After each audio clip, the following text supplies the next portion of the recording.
Fry చేసుకునే విధానం మీకు చూపిస్తాను. స్కిప్ చేయకుండా చూడండి. లివర్ కర్రీకి కావాల్సిన పదార్థాలు: 1/2 kg లివరు, పచ్చిమిర్చి, 1 స్పూన్ అల్లం వెల్లిపాయ పేస్ట్, 3 టమాటాలు. ఈ టమాటాలని మనం మిక్సీ వేసుకొని దీంట్లో మెత్తగా మిక్సీ వేసుకొని తీసుకోవాలి. ఉల్లిపాయలు, పచ్చిమిరపకాయలు కూడా మిక్సీ వేసుకోవాలి. ఈ 2 4-5 పచ్చిమిరపకాయలు, ఒక పెద్ద సైజు పెద్ద ఉల్లిపాయ. మసాలా కావాల్సినవి: ధనియాలు, చెక్క, లవంగ, కొబ్బరి, చిన్న కొబ్బరి ముక్క, గసాలు, ఒక 3 స్పూన్లు పెరుగు, కరివేపాకు, కొత్తిమీర. అయితే నేను కారంలో ధనియాలు, జీలకర్ర, మెంతులు, ఆవాలు అన్నీ ఒకేసారి వేసుకొని కారం పట్టించుకుంటాను.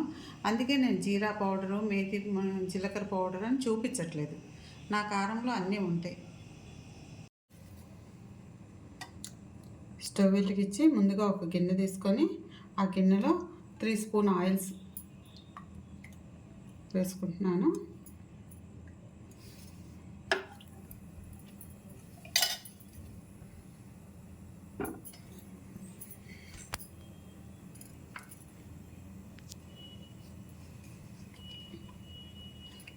ఈ ఆయిల్లో ఈ 3 స్పూన్ ఆయిల్లో ఈ పెద్దఉల్లిపాయ, పచ్చిమిరపకాయలు పేస్ట్ చేసుకున్నాం కదా, ఆ పేస్ట్ని వేసుకోవాలి.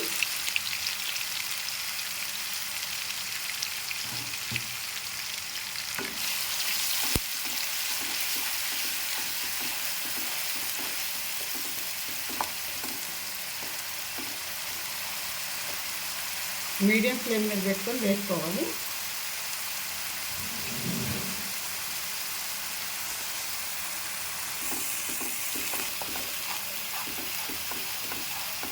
ఇది ఉల్లిపాయ పేస్ట్ కదండి, దీంట్లో వాటర్ వస్తుంది. ఈ వాటర్ వల్ల తొందరగా వేగదు, అందుకని కొంచెం సేపు ఎక్కువసేపు దీన్ని వేసుకోవాలి. పచ్చివాసన పోయేదాకా కొంచెం ఇదంతా కొంచెం గోల్డెన్ బ్రౌన్లోకి రావాలి. ఈ కొబ్బరి, పచ్చిమిరపకాయలు.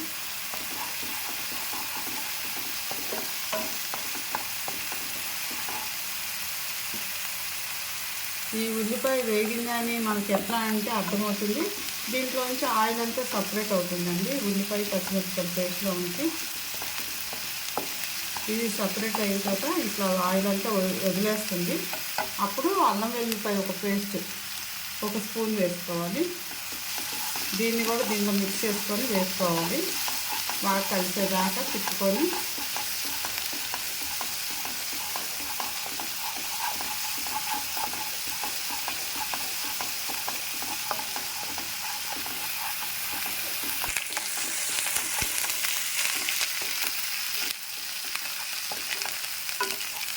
ఈ పెద్దఉల్లిపాయ పేస్ట్, అల్లం వెల్లిపాయ పేస్ట్ కూడా బాగా వేగింది.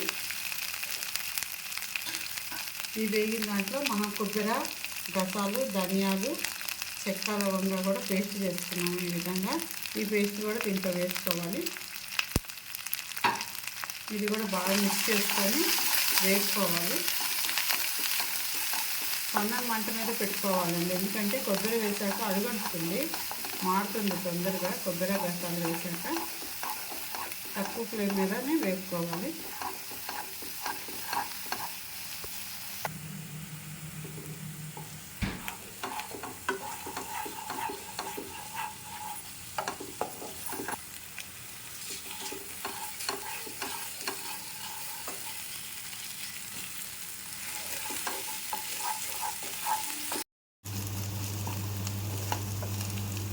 మసాలా అంతా బాగా వేగిపోయిందండి. దీంట్లో పసుపు,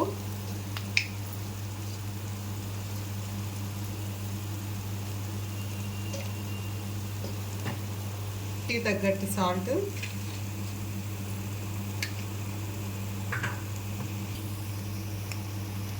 కారము,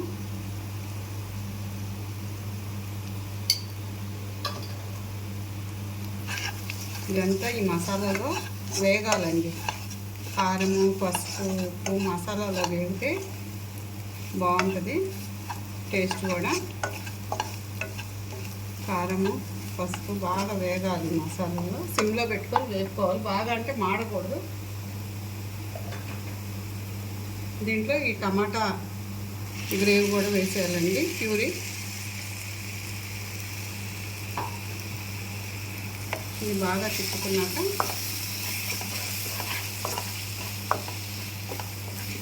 కొద్దిసేపు ఒక 3-4 మినిట్స్ తిప్పుకోవాలండి సిమ్లోనే.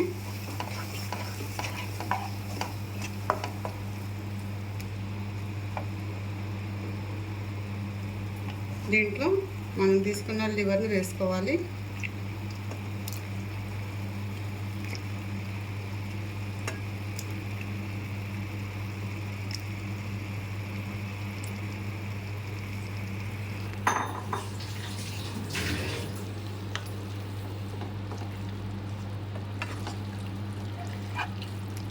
దీన్ని బాగా ఈ మసాలాతోటి బాగా కలుపుకోవాలి.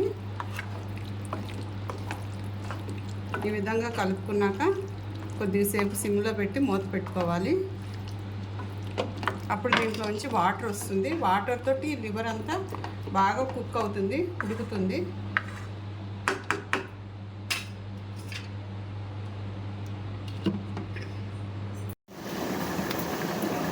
ఎంతవరకు కుక్ అయిందో ఒకసారి మూత తీసి చూద్దాము. కుక్ అవుతుందండి. ఇంకా నీరు ఉంది బాగా. ఈ నీరు కూడా దగ్గరకు అయినప్పుడు కూర కొంచెం లాస్ట్లో పెరిగేసి కలుపుకొని ఒక 5 మినిట్స్ ఉండి ఆపేద్దామండి. మళ్ళీ ఒకసారి చూసుకుందాము. కాసేపు ఉడికాక మళ్ళీ చూపిస్తాను మీకు. ఒకసారి మూత తీసుకొని మళ్ళీ ఒకసారి చూసుకుందాము.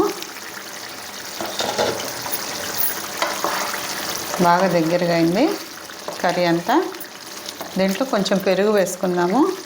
ఈ కర్డ్ వేసుకుని సిమ్లో పెట్టుకొని మొత్తం కలిసే వరకు తిప్పుకోవాలి నిదానంగా. ఎందుకంటే దీంట్లో కుదుపలుగా ఉంటుంది పెరుగు. ఆ కుదుపలంతా బాగా మిక్స్ అయిపోవాలి కూరలో.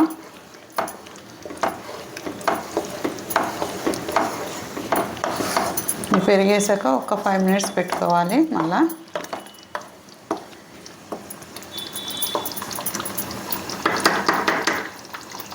మళ్ళీ ఒకసారి మూత పెట్టుకుందాము ఒక 5 నిమిషాలు.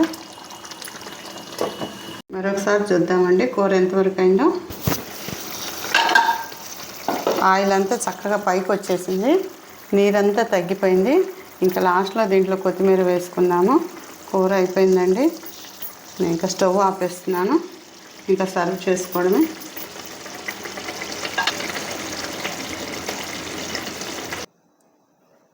లివర్ కర్రీ అయిపోయింది. ఇదంతా ఒక గిన్నెలోకి సర్వ్ చేసుకుంటున్నాను. చూస్తుంటేనే చాలా ఇష్టంగా ఎప్పుడెప్పుడు తినాలా అనిపిస్తుంది. మరి మీకేమనిపిస్తుందో మీరు కూడా కామెంట్స్లో చూపించండి. చాలా టేస్ట్గా ఉంటుందండి ఈ విధంగా వండితే. కనీసం దీన్ని వీక్లీ 1 టైం అన్నా తినాలండి. ఆరోగ్యం కోసము లివర్ తింటే చాలా బలము. మనం కృత్రిమంగా చేసే టానిక్లు అవి వాడే కన్నా ఈ విధంగా చేసుకొని మనం ఇంట్లో తింటే డైరెక్ట్గా బ్లడ్ పడుతుంది. కాబట్టి ఆరోగ్యం కోసమన్నా మీరు దీన్ని తీసుకోండి. చేయండి, షేర్ చేయండి. నా ఛానల్ ఇంతవరకు ఎవరైనా సబ్స్క్రైబ్ చేసుకోకపోతే మీరు సబ్స్క్రైబ్ చేసుకోండి. మీ ఫ్రెండ్స్కి కూడా సబ్స్క్రైబ్ చేయించండి.